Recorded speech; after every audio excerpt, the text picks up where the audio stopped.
ಅನಂತ ವಿಜಯಂ ರಾಜ ಕುಂತೀಪುತ್ರೋ ಯುಧಿಷ್ಠಿರಃ ನಕುಲಃ ಸಹದೇವಶ್ಚ ಸುಘೋಷಮಣಿಪುಷ್ಪಕೌ.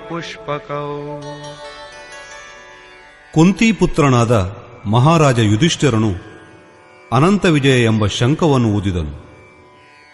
ಕರ್ತವ್ಯ ರೂಪಿಯಾದ ಕುಂತಿ ಮತ್ತು ಧರ್ಮರೂಪಿಯಾದ ಯುಧಿಷ್ಠಿರ ಧರ್ಮದ ಮೇಲೆ ಸ್ಥಿರ ಬುದ್ಧಿ ಇದ್ದರೆ ಅನಂತ ವಿಜಯ ಅಂದರೆ ಅನಂತನಾದ ಪರಮಾತ್ಮನಲ್ಲೇ ನೆಲೆ.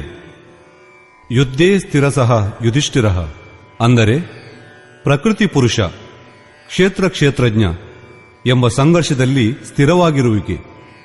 ನಿಯಮರೂಪಿಯಾದ ನಕುಲನು ಸುಘೋಷವೆಂಬ ಶಂಖವನ್ನೂದಿದನು. ನಿಯಮವು ಉನ್ನತವಾದಂತೆಲ್ಲ ಅಶುಭವು ಹಿಂದೆ ಸರಿದು ಶುಭವು ಘೋಷಿತವಾಗುವುದು.